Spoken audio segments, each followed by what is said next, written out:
உங்கள் வீட்டுக்கு நான் விசிட் பண்ண வந்தேன்னா உங்களுக்கு ஒரு 50 ரூபாயிலேருந்து 100 ரூபாய் செலவாகும்.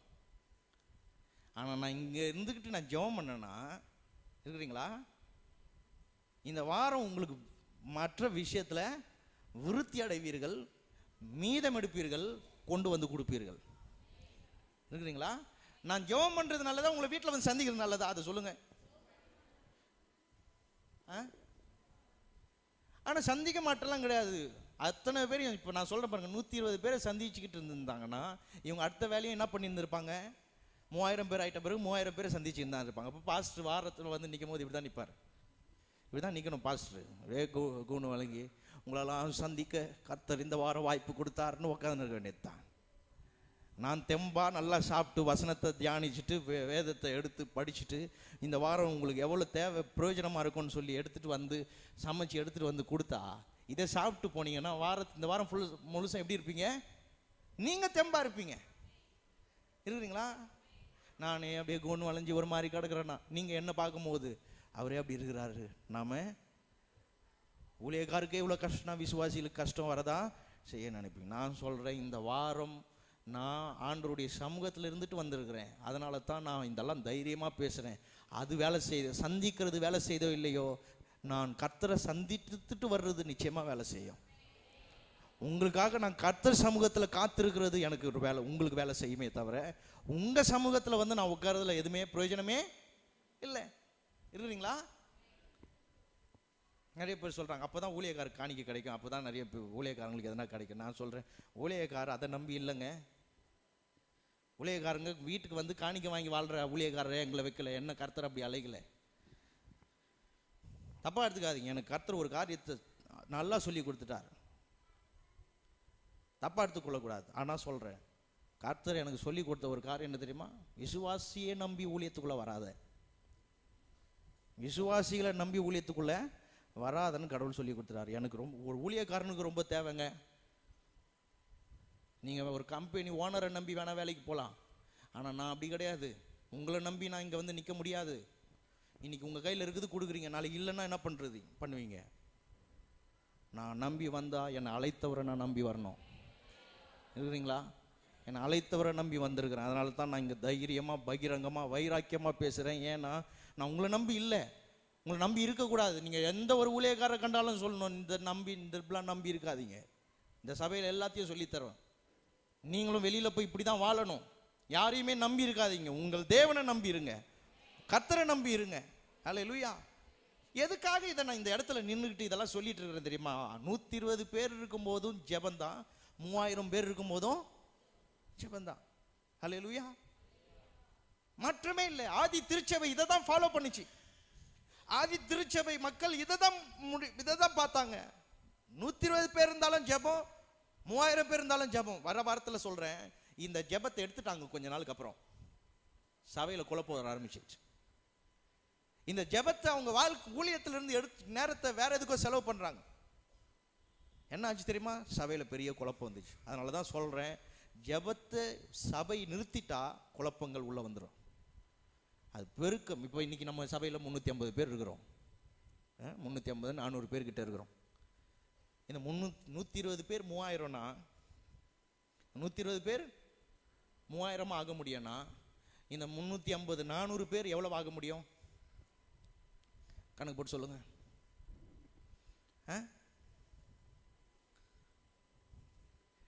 கால்குலேட்டர் இருந்தால் போட்டுறேன். யான்னு கால்குலேட்டர் இருந்தால் நாங்களே போட்டுருவோமே. கணக்குள்ள புளி இருப்பீங்களே சில பேர். சொல்லுங்க. 12,000மா?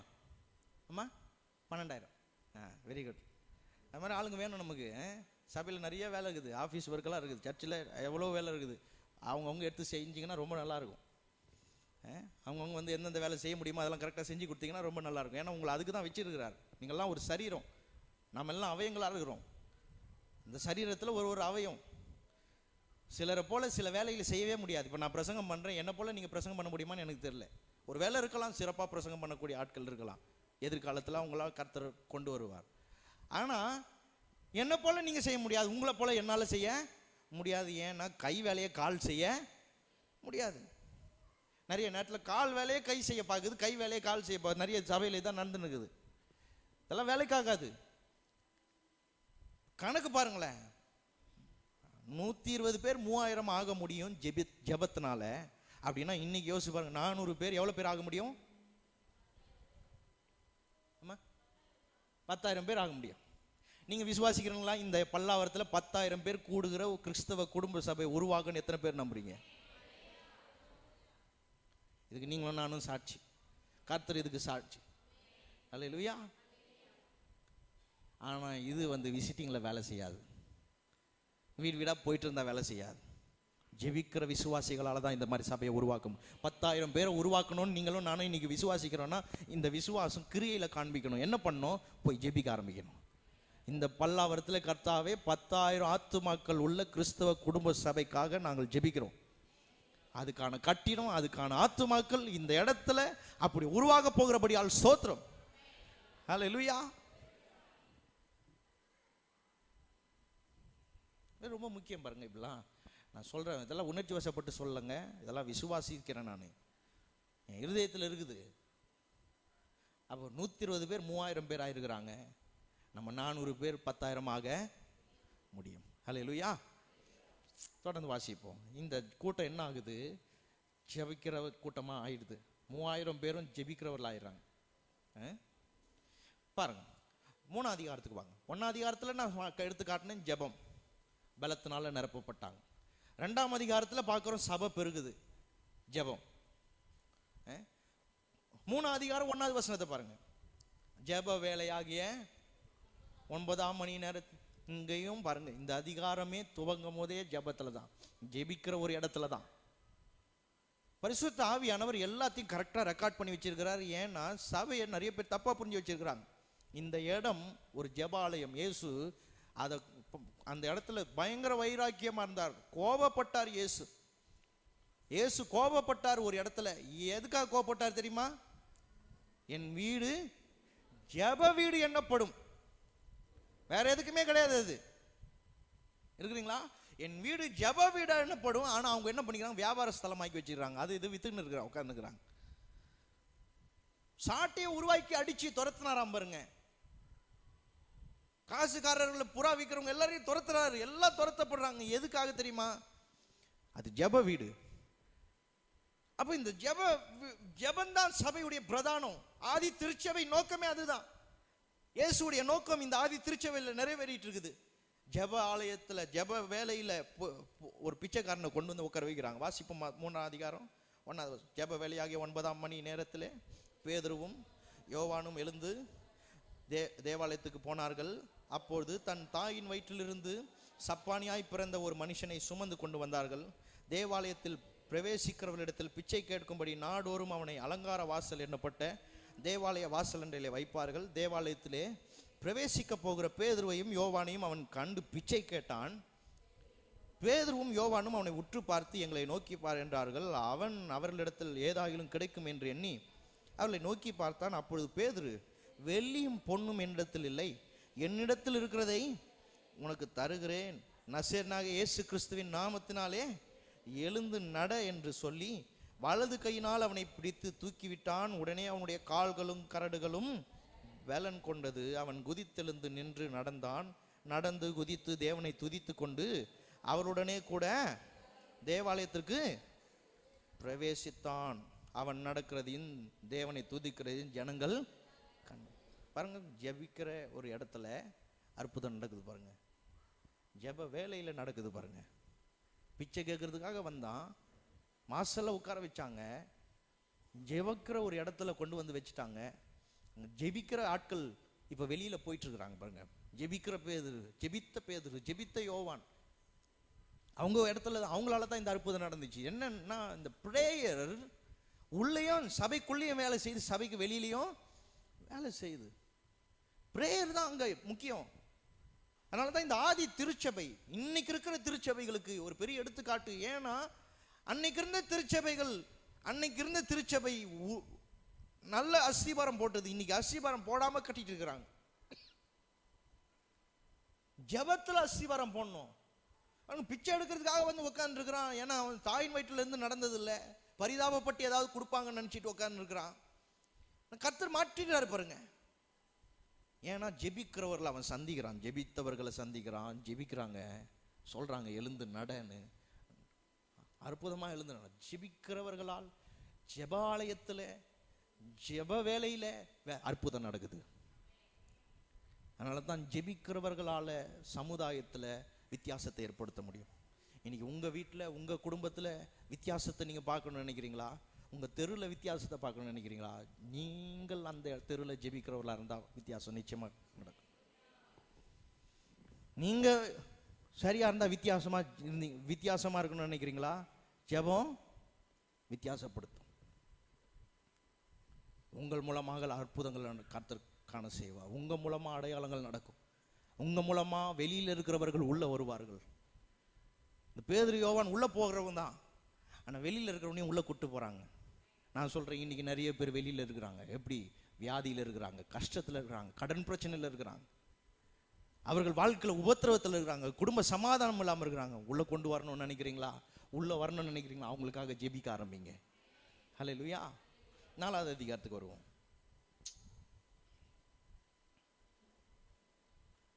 புரிஞ்சுக்க தெரியாதா?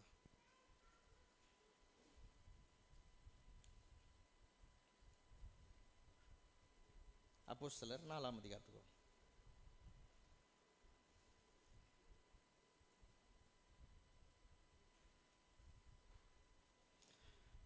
என்ன நடக்குதுன்னா, இந்த அற்புதம் நடந்துச்சு பாருங்க.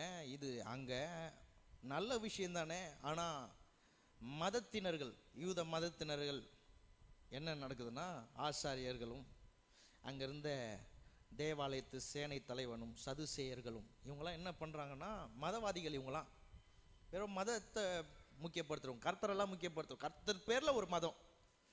இன்னைக்கு கூட அப்படிதான். கிறிஸ்தவம்ன்றது நிறைய பேருக்கு, ஒரு கிறிஸ்டியானிட்டின்றது ஒரு ரிலிஜியன் அப்படிதான் இருக்குது. நிறைய பேருக்கு ரிலிஜனா பாக்குறாங்க. நான் சொல்றேன், இது ரிலிஜனே கிடையாது. இன்னைக்கு நிறைய கிறிஸ்தவர்களுக்கு இது மதமா இருக்குது. நீங்க எந்த மதங்க கிறிஸ்தவம்? நான் சொல்றேன், எனக்கு எந்த மதமும் கிடையாது. நான் எந்த மதத்தையும் சார்ந்தவங்க கிடையாது. எனக்கு மதம் தேவையில்லை. நான் உங்களுக்கும் சொல்றேன், உங்களுக்கு மதம் தேவையில்லை. ஏன்னா உங்களை மதம் உங்களை ஒன்றும் பண்ணாது. அற்புதம் நடந்திருக்குதே. இந்த மதவாதிகள்லாம் என்ன செய்யணும்? உற்சாகப்பட்டிருக்கணும், சந்தோஷப்பட்டிருக்கணும், இன்னும் சுவிசேஷத்தை சொல்றதுக்கு உதவியா இருந்திருக்கணும். ஆனா பாருங்களேன், இவர்கள் பேதுருவையும் யோவானையும் அரெஸ்ட் பண்ணி பயமுறுத்தி இனிமே செய்யக்கூடாது. ஏன்னா ஜனங்களுக்கு பயந்து. ஏன்னா ஜனங்கள்லாம் அதை பார்த்துட்ட பிறகு, அற்புதங்கள் நடந்ததை பார்த்த உடனே ஜனங்கள்லாம் நம்ப ஆரம்பிச்சிட்டாங்க. இவங்களுக்கு பயங்கர கோபம். அரெஸ்ட் பண்ணி பயம்புறுத்தி அனுப்புறாங்க. இனிமே செஞ்சா அவ்வளவுதான் அப்படின்ற மாதிரி பயம்புறுத்தி அனுப்புறாங்க. பேதுரு ஜெபிக்கிறார். எடுத்துக்கொள்ளுங்க. ஆதியாகமம் 4ஆம் அதிகாரம் 24வது வசனத்திலிருந்து. அவர்கள் அதை கேட்டு ஒருமனப்பட்டு தேவனை நோக்கி சத்தமிட்டு. அப்போஸ்தலர் 4:24ங்க.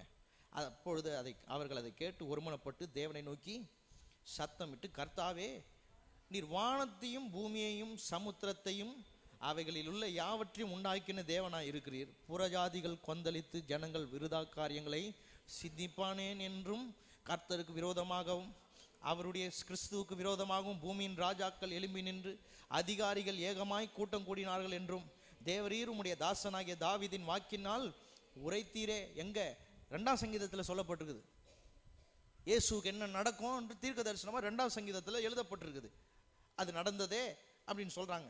அவருக்கு விரோதமாக வந்தார்களேன்னு சொல்லிட்டு, அந்தபடி உம்முடைய கரமும் உம்முடைய ஆலோசனையும் முன் குறித்தவைகள் யாவையும் செய்யும்படி ஏரோதும் பொந்தி பிலாத்தும் புறஜாதிகளோடு இஸ்ரவேல் ஜனங்களோடும் கூட நீர் அபிஷேகம் பண்ணின உம்முடைய பரிசுத்த பிள்ளையாக இயேசுவுக்கு விரோதமாய் மெய்யாகவே கூட்டம் கூடினார்கள். இப்பொழுதும் கர்த்தாவே, அவர்கள் பயமுறுத்தல்களை தேவரீர் கவனித்து. என்னன்னா பயமுறுத்தி இருக்கிறாங்க. சும்மா பயம் இல்லைங்க, இனிமே செஞ்சா அவ்வளவுதான்ற மாதிரி ஒரு பயமுறுத்தி இருக்கிறாங்க. சுவிசேஷத்தை இனிமே நீங்க சொல்லக்கூடாது, இனிமே அற்புதம்லாம் செய்யக்கூடாது. ஏங்க, ஒருத்தன் சுகமாகிறது, ஒருத்தனுக்கு நல்ல செய்தி கேட்கறது, இயேசு மரித்தார், நீ மரிக்க தேவையில்லை, நீ நரகத்துக்கு போக தேவையில்லை, உன் பாவத்துக்காக அவர் எல்லாத்தையும் செய்து முடிச்சிட்டார், நீ போய் வீணான பிரயாசம் பட தேவையில்லை, விசுவாசி, இயேசு ஏற்றுக்கொள், உனக்கு பரலோகத்தில் இடம் உண்டு.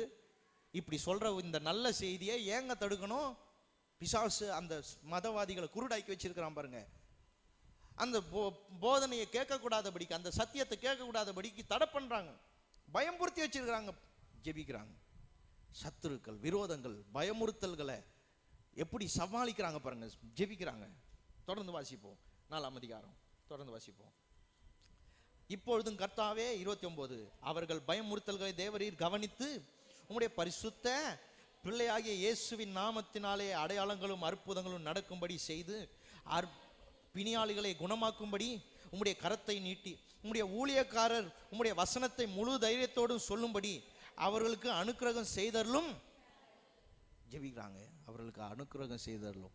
சுவிசேஷம் சொல்லப்படணும், ஜனங்கள் சொஸ்தம் அடையணும், இந்த நோக்கம் நிறைவேறணும். கிறிஸ்துவின் மூலமா கிறிஸ்துவுக்கு விரோதங்கள் இருந்தோம், தடைகள் இருந்தோம், அவருக்கு எதிர்ப்புகள் இருந்தோம். அவர் மூலமா என்ன செய்யணும்னு செய்து முடித்தீரோ அது போல எங்களுக்கும் இந்த தடைகள் மத்தியில, இந்த விரோதங்கள் மத்தியில எங்களுக்குன்னு நீர் வைத்த அந்த அழைப்பு, நோக்கம், திட்டம் நிறைவேறணும். அதுக்காக நீர் அனுக்கிரகம் பண்ணணும், இந்த விஷயத்துல எங்களுக்கு நீர் உதவி செய்யணும்னு சொல்லி இந்த நெருக்கத்துல கர்த்தரை நோக்கி கூப்பிடுறாங்க பாருங்க. 31வது வசனம். அவர்கள் ஜெபம் பண்ணின போது அவர்கள் கூடியிருந்த இடம் பாருங்க. அவங்க ஜெபம் பண்ண உடனே இடம் அசைதான், ஒரு ஷேக், ஒரு பெரிய எர்த்குவேக் உண்டாகுது, ஒரு இடம் அசையுது. நான் சொல்றேன், உங்கள் சத்துருக்கள் உங்களை பார்த்து உங்களுக்கு விரோதமா எழும்பும் போது கர்த்தர் மௌனமா இருக்கிறவர் இல்லை. குறிப்பாய் அந்த சத்துருக்களுக்கு மத்தியிலே ஜெபிக்கிற ஒரு விசுவாசிக்கு கர்த்தர் மௌனமா இருக்கிறவர் இல்லை. அவர்களுக்காக அந்த இடத்தை அசைக்க தேவன் வல்லவராக இருக்கிறார். அல்லேலூயா.